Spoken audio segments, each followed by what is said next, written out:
Hello all! Today I'll be working on this donated merino yarn, making a scarf, and talking a bit about Hades Himbo and how he's absolutely wonderful because I have a captive audience and I love my cat. I hope you enjoy. My name is Took. I'm a disabled genderqueer weaver who's had life take odd turns, but who knows that even tattered and worn yarn still has value, and that tired joints and health flares don't have to stop the journey. I weave exclusively with secondhand fibers, aided with adaptive warping, HR and OSHA cats, and a wonderful found family. Welcome to Hawksong Weaving, where all our paths are a little bit warped. Hades, honey, I want to weave. I want to get a warp on. I'm sorry, but I have yarn that needs to go there. You don't fit, baby. You see what I have to put up with? That is entirely sarcasm. I adore him so freaking much. But first, before I get into anything else, a bit of an explanation on why I've developed this adaptive warping method. I have hypermobile Ehlers-Danlos syndrome, which has cascaded into postural orthostatic tachycardia syndrome. So for time's sake, know that I have joints that don't work, and if I shift positions too quickly, I get pre-syncope or pre-fainting symptoms. All of this comes with chronic pain, so for a lot of reasons, a traditional warping board doesn't work for me, along with being really expensive and taking up a lot of space in my small studio. So I use an accordion coat rack as my warping board. It's nice and neat, it contracts into a nice smaller space, and I can adjust it as I need to. And I don't need to be up and down and all around and having tachycardia, a racing heart, that stresses out my medical alert cat Penelope.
And time for a bit of a time skip, but All told, that took me about 10 minutes.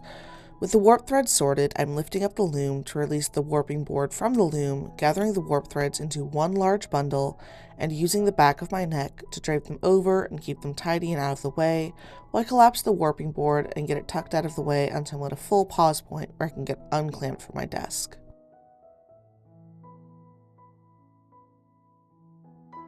I use terry cloth towels to cushion the warp threads. This helps prevent the finished weaving from being tighter at the ends and looser in the middle, creating a sort of sausage profile in the weaving.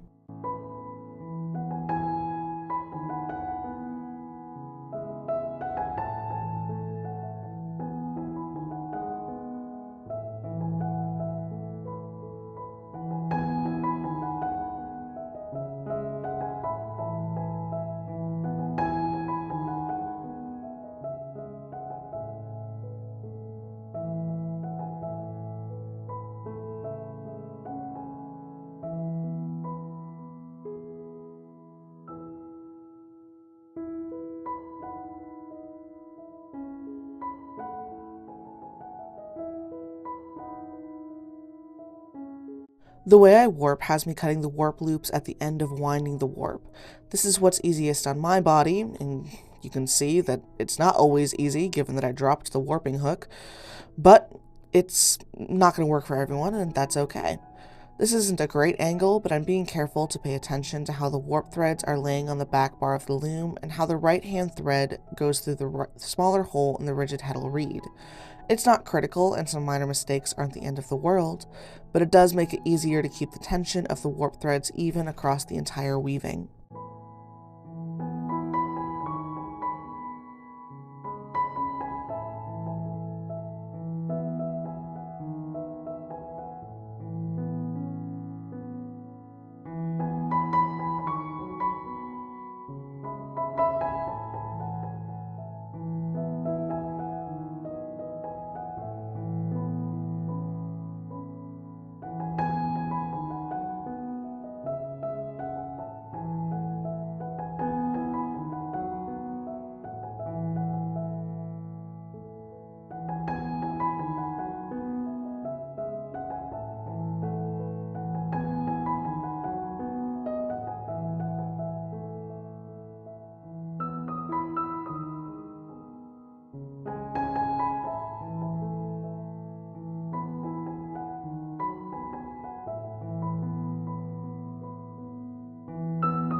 I'd like to thank you for watching. If you'd like to support my work, some free ways to do that are to like, subscribe, or follow and share.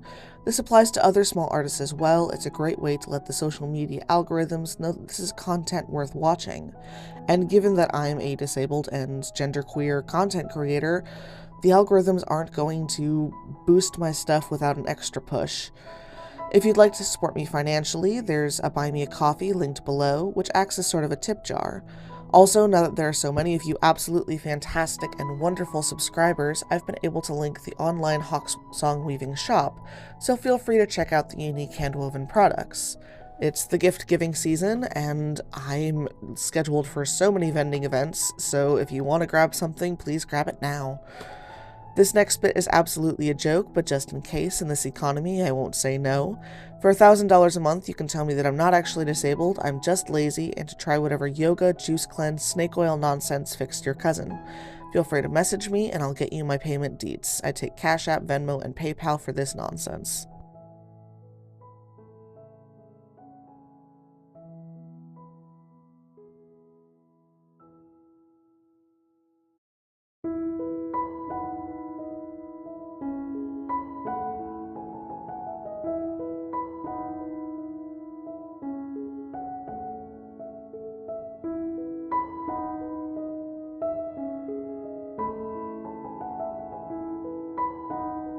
Another time skip that again took me about 10 minutes.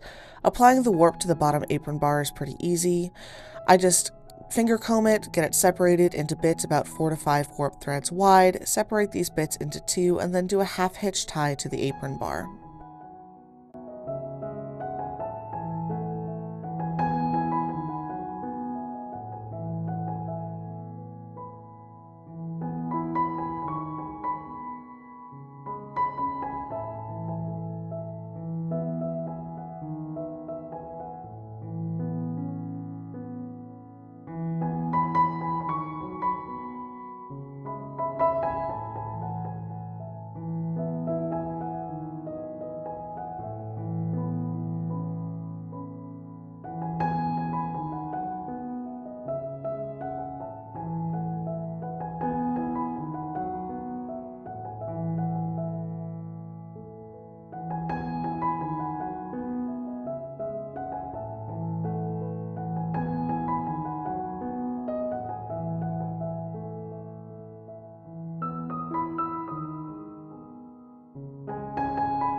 getting the bottom terry cloth towel in place for the bottom cushion, and then just cinching things down. I prefer to weave at a fairly high tension, but this is entirely a personal preference and is entirely up to the weaver in question.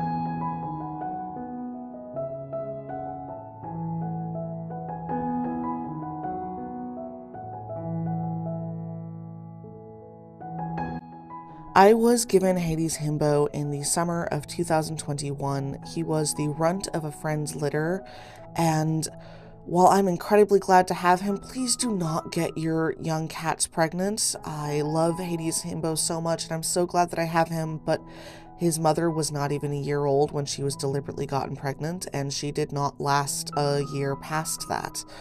And it was an absolute tragedy that did not need to happen.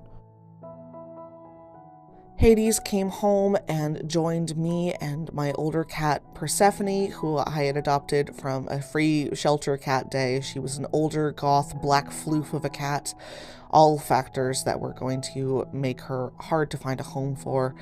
So I decided to give her some good sunset years. She was absolutely disgusted with me when I brought home Hades Himbo, and was very, very irate that this tiny little scrap of brown fur was invading her space. But she tolerated him and was fond of him in her own kvetchy way. But that's how he got his name, because she came with the name Persephone, so when I had this older goth black floof and I had this tiny scrap of brown fur, I was like, oh, I'll name him Hades, it will be hilarious. Except then he kept growing, and growing, and growing, until I very quickly realized that his father was the Maine Coon tomcat that had been running around town all summer. Hades has a lot of siblings in southern Vermont. I also realized quite quickly that he was not the smartest cat on the planet. Maine Coon males, even the mixes, it's like an entire breed of orange cat in which they will very occasionally get the brain cell, but it's not very often. And occasionally you will encounter one that has clearly hoarded all of the brain cells from the other male Maine Coons and male Maine Coon mixes. He would try to eat the couch as a kitten, and he would, if I was not careful with where the red dot went for laser pointer tag, would run headfirst into walls, and oh, my sweet dumb boy. He also adored the ground that Persephone walked on. He thought that she was the coolest thing ever.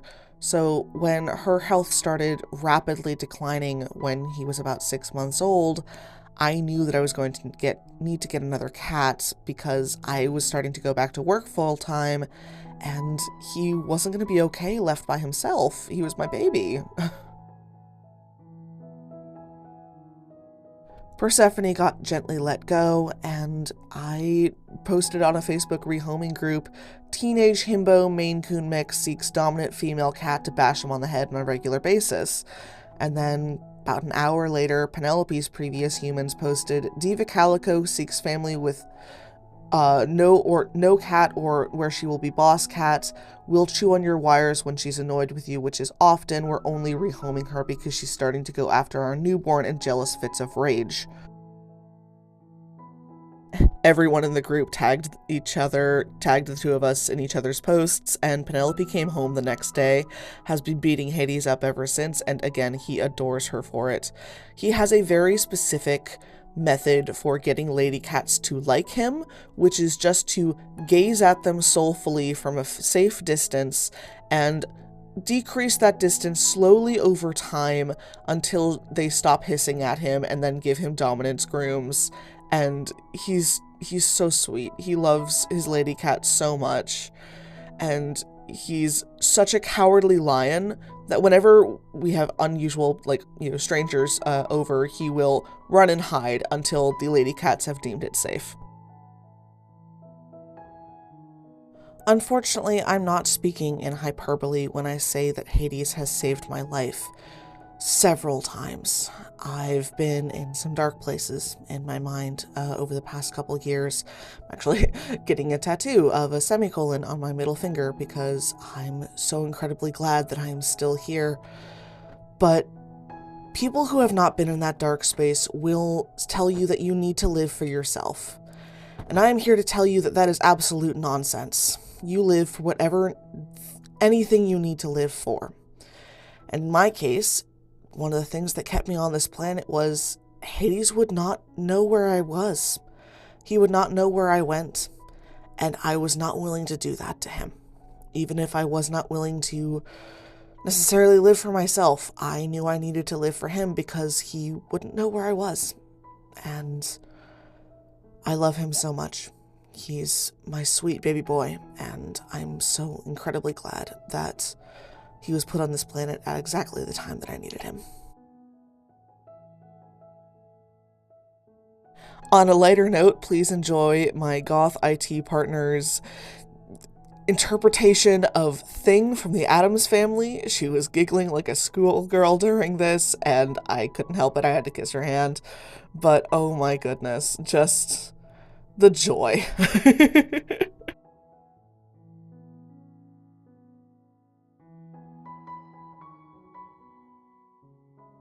Unfortunately, I just barely lost with weft chicken, and I ran out of that green, but it's still a good length for a scarf, so tying it off now. I prefer to do 2x2 warps tied into a fringe of 4, but will also do a double sliding knot of 3 if I don't have a wide enough warp.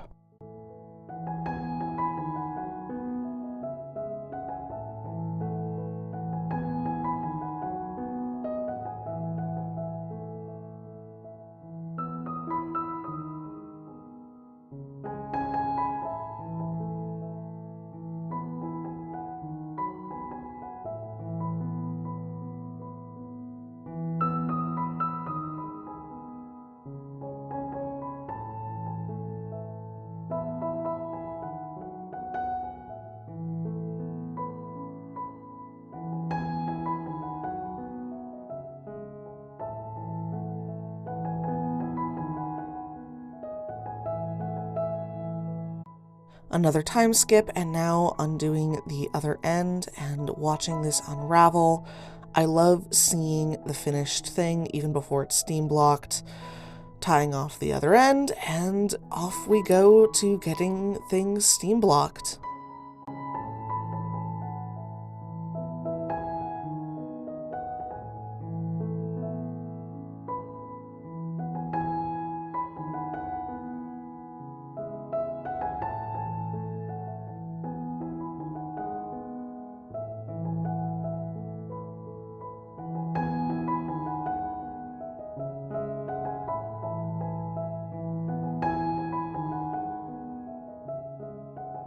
I steam block my wool blend scarves, and especially merino scarves like this. This helps the wool fibers to soften into each other and relax into the weave. Without blocking, you can get wrinkles because the weave tends to be stiff without the added heat and water. Sort of like my back if I'm been hunched over weaving all day and I don't give myself a chance to actually relax.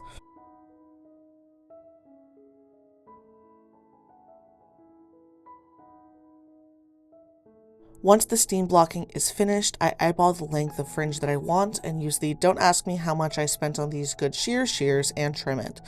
The final step is between half an hour and 45 minutes of tying the fringe knots.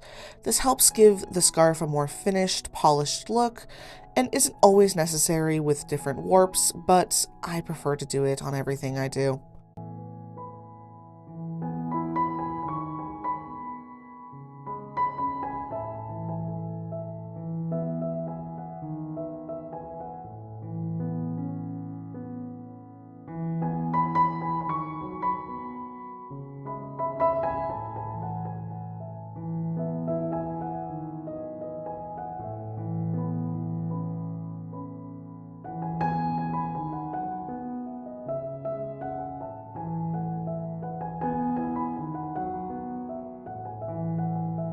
Before I had a chance to do the final photographs, Hades Himbo decided to come demand some snuggles.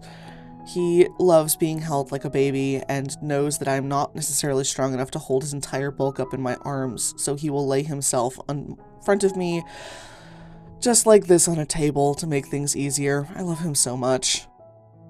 Thank you for coming along as I wove a scarf from donated merino yarn. I'm so glad for the odd turn that your path took that brought you here. Thank you for spending time with me at Hawksong Weaving, where we're all a bit warped.